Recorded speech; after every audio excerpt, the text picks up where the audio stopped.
เนาะประมาณ2 โลนี่แหละนี่มันจะอยู่ตัวในนี่เดี๋ยวสิพาแล้วก็น่ากินเลยของดีมีหน่อยพี่น้องเอ้ยแล้วก็สิกินพวกคุณยังบ่กินตัวนี้อีกเนาะยังสิกินตัวในอีกมันมีหลายสัตว์เหลือเกินตัวนี้นะระวังนะคุณเด้อ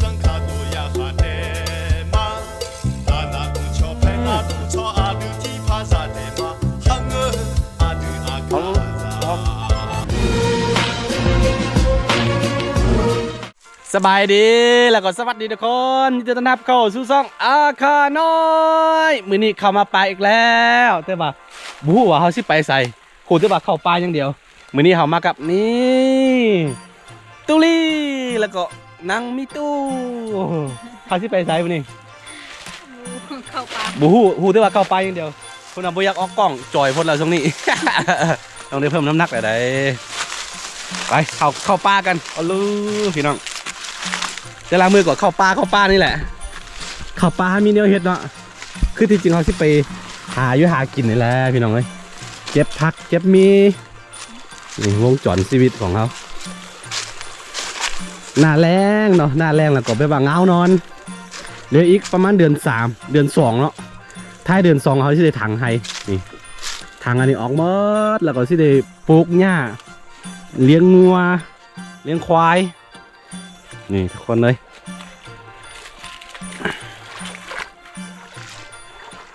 หนาวแห้งรีบไหมเอาพามา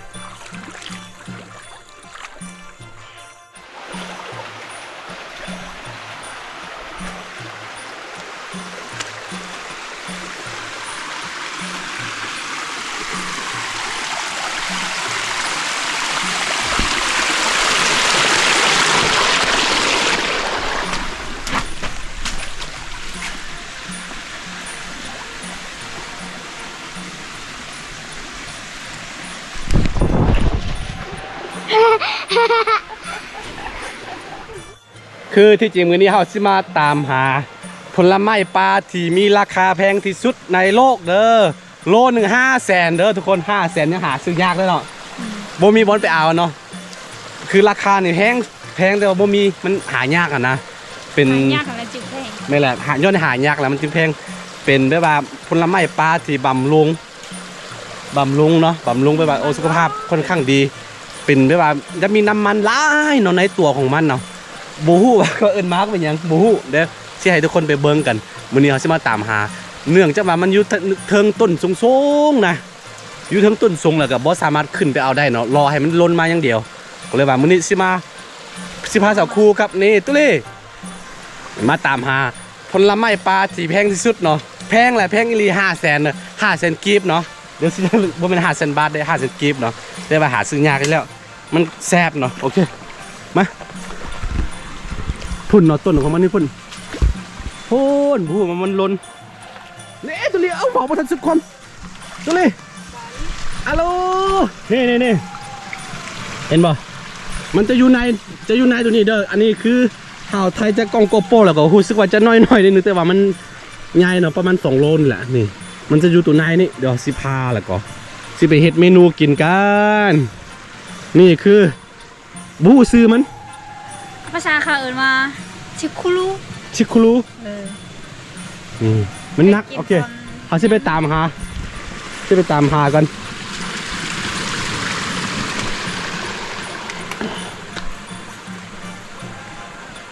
เพราะว่าเขามา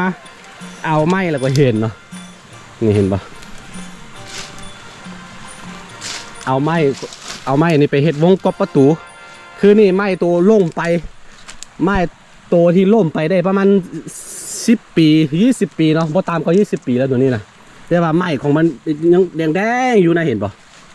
นี่คือไม้ที่ล่มไปแล้วเนาะบ่ให้มันเสียดายบ่ให้มันเสียหาย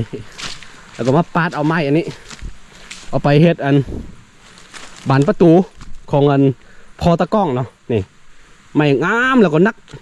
แต่เป็นแดงนะนี่เห็นปะไม้ที่โตมันตายไปเองแล้วในโมเมนต์อันนั้นเด้นี่เห็นปะมันหมดอายุขัยแล้วก็ล่มมันล่มเองอันนี้พวกน่าจะตั้งแต่ตอนสาวคู่บ่เกิดบ่ เนาะนี่ไม้มันล่มนะไม่ล่มเห็นบ่ล่มทั้งหากมันเลยนี่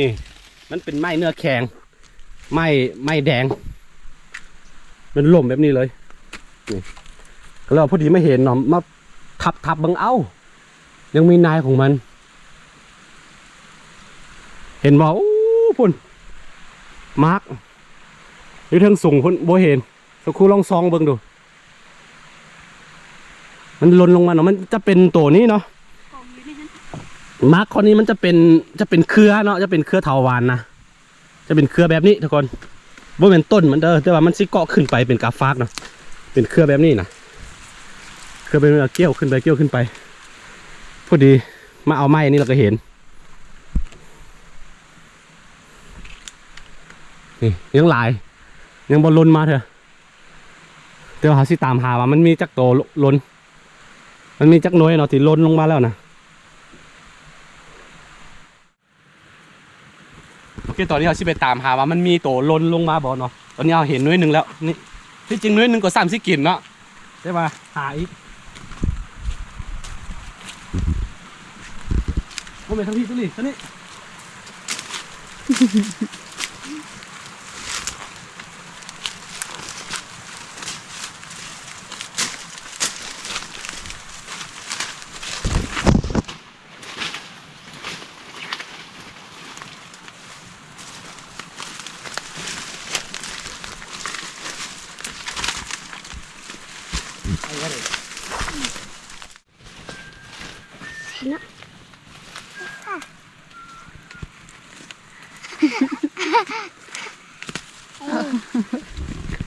เดินยาก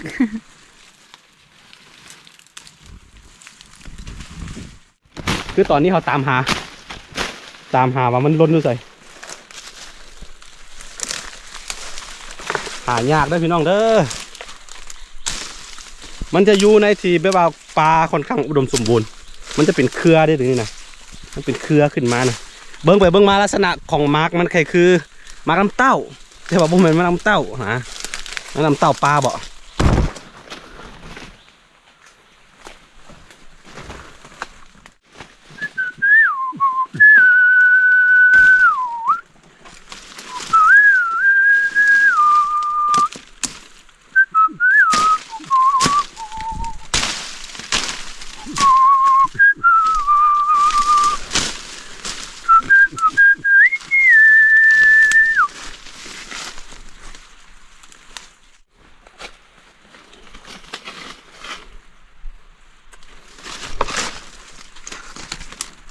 ในส่วนลายจะเป็นเครือมันเนาะอันนี้มาร์กยังพวกมืดนิดนึงบ่โอ้มาร์กยังวะ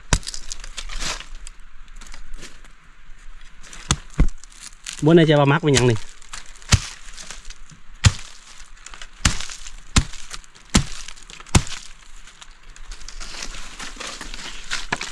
ไอ้โย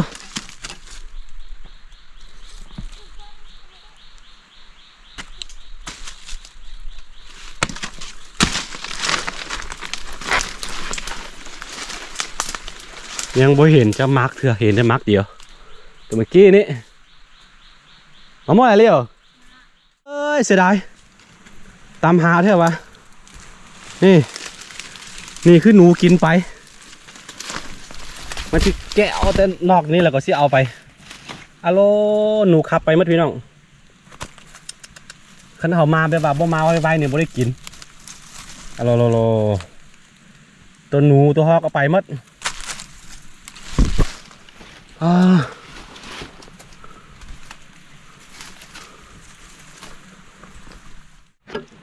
คือ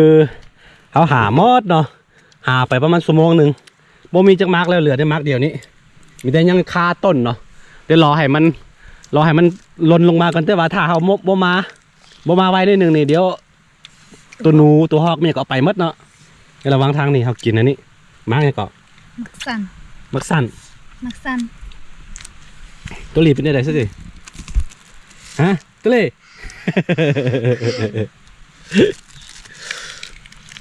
กินมักซันเอาเก็บมาทำทาง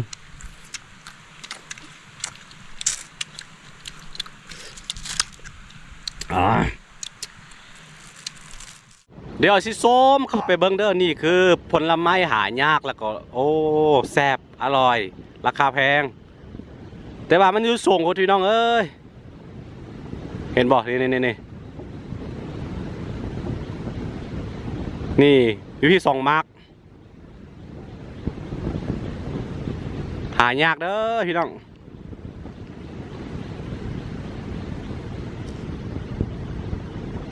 นี่ก็มี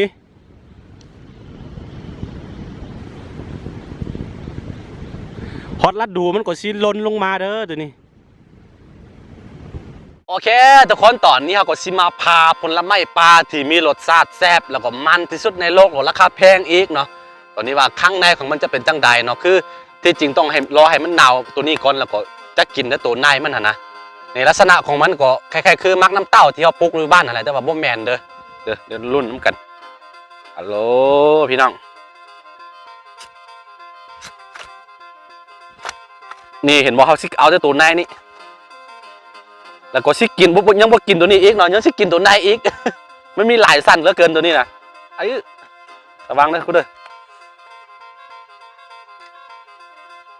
นี่ตัวนี้แหละแต่ว่าเขาซิกินตัวอยู่ในแกนในตัวขาวๆมันเนาะมันเดี๋ยวซิมาเห็ดเมนูกินแนะนำเลยผู้ใดบ้านไผมีเนาะไปหาติ๊กเนาะไปหามาบำรุงก็ได้หรือว่าไปหามาขายก็ได้ตัวนี้เนาะโลหนึ่ง500,000นี่ตัวนี้เขาก็ซิทิมเห็นปะตัวนี้กินบ่ได้เนาะตัวนี้เขาซิทิมแล้วตัวนี้ได้กินแต่ว่าตัวยูไนพี่เขาจริงกินตัวนี้ก็กินบ่ได้มันแข็งเนาะไปเผาไฟก่อนแล้วก็เอาออกมาเนาะนี่มันจะมี2 เปียงเด้อโอ้พี่น้องเอ้ยสักครู่เห็นปะฮัลโหลเห็นปะ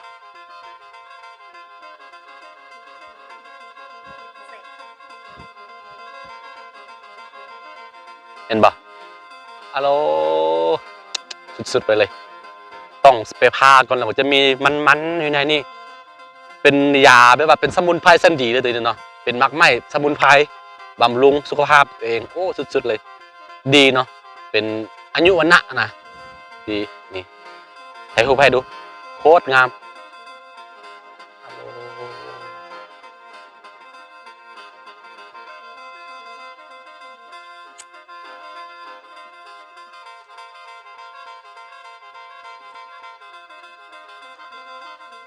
โอเคตอนนี้เราซีเผากันแล้วทุกคนมีทั้งหมด6 ลูกเด้อนี่มี6 อันเนาะเห็นป่ะ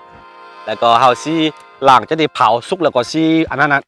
ซีพาซีแกะออกนะเผาแบบนี้เลยนี่คือผลไม้ปลาที่มีราคาแพงที่สุดนี่6 อันภายใน1 หน่วยมี6 อันมันเป็นเปียงมันเป็นแกนแล้วก็ยูไนนี่มี2 อันอีกลูกหนึ่งมี2 อันเนาะต้องได้ผ้าเดี๋ยวเสียเบิ้งรอประมาณ10 นาทีอาหารปลาเอ้ย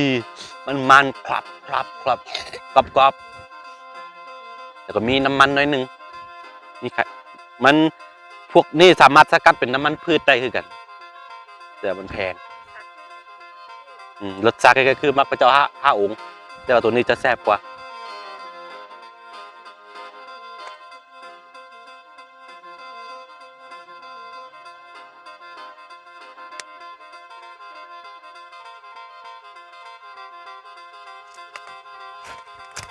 โอเคเผาให้มันไหม้แบบนี้แล้วก็ซิแกะออกจุ๊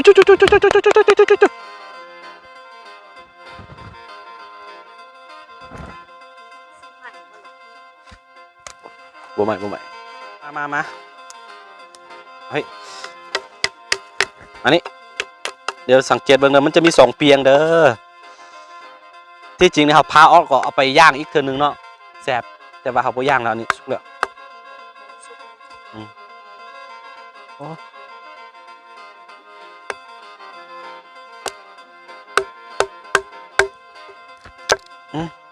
มันจะยากนิดนึงที่ได้กิน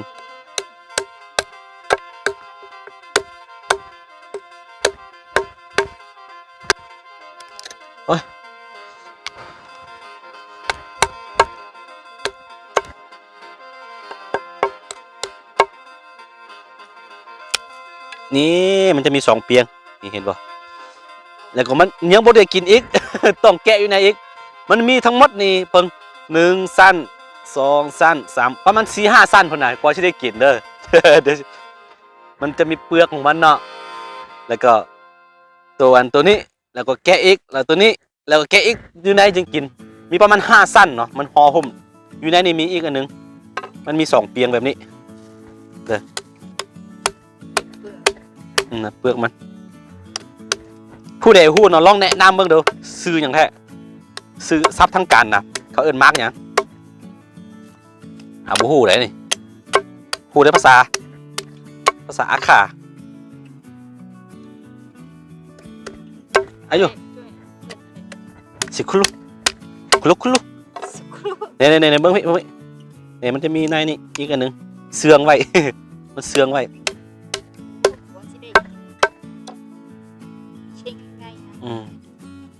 ก็จะได้กินบ่แม่นง่ายเด้อพี่น้องเอ้ยอีหยาไอ้ยอตุเลียว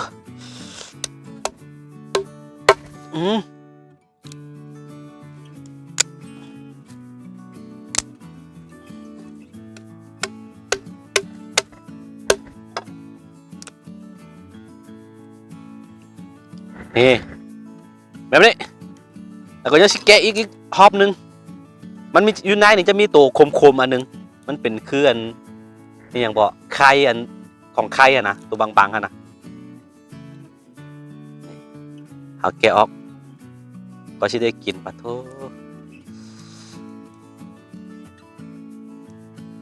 อาหารชั้นเลิศยากนิดนึงนี่หลังจากแกะเปลือกตัวนี้ออกแล้วมันสิเป็นแบบนี้แล้วก็ยังสิได้พาอีกรอบนึงเพราะว่าอยู่แก่นในของมันจะมีตัวโค้งๆนะกินบ่ได้มันมีหลายขั้นตอนหลายสัตว์นี่มือสั่นจนหิวข้าวนี่ตัวนี้เนาะตัวนี้จะคมๆเด้อมาทิม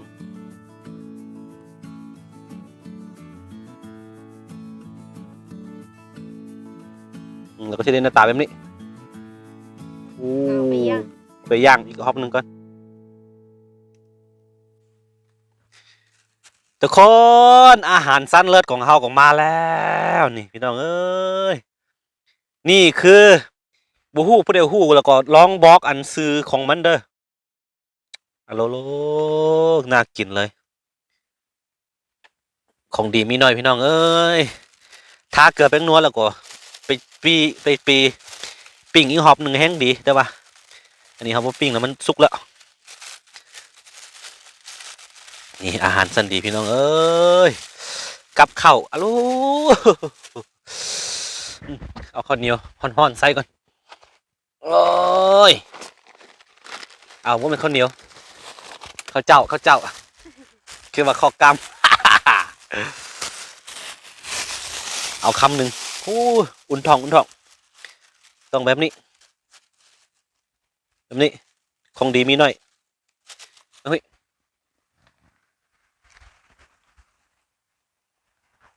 อ๋อมัน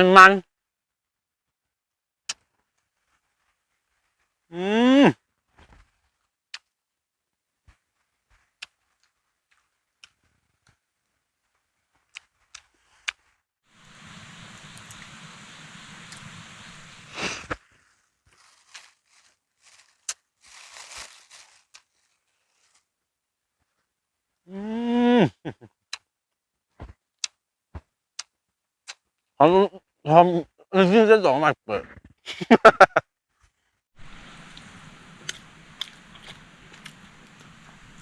เดี๋ยวหลายคนจะสงสัยว่าเขาซื้อตัวแล้วคือซื้อตัวนี้เนาะซื้อได้ตัวที่แบบว่าตัวนี้เลยนี่โลนึง500,000เอามาได้เขาก็ซื้อตัวนี้บ่แม่นสั่งเป็นมาร์กเลยกันสั่งเป็นมาร์กอะโลเนื้อ1 2 3 โลก็ได้เนาะ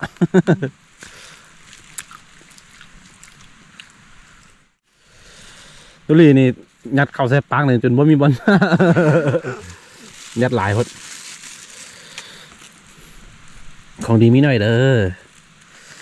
ของดีมีน้อยของดีมีน้อย เป็นไงรสชาติ จับ ลองไปหามากินเบิ่งเด้อทุกคนอย่างที่เห็นไปแล้วตามรูปเลยตามชาวไทยเลยบูฮู้ซื้อมัน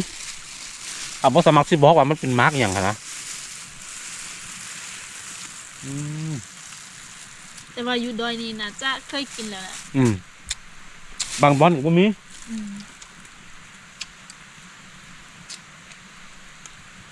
คนเดินป่าเสือวันละลายคนก็เห็นเนาะลองไปหากินได้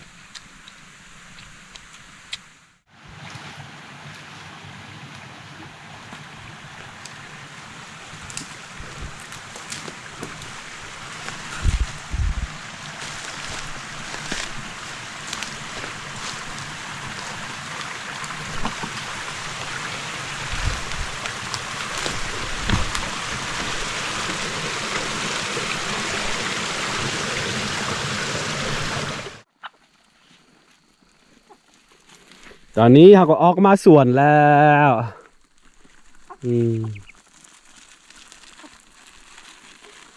แห้งแล้งหน้าแรงแล้วก็ดอกเข้าเดือน2 เดือน 3ในแห้งแรง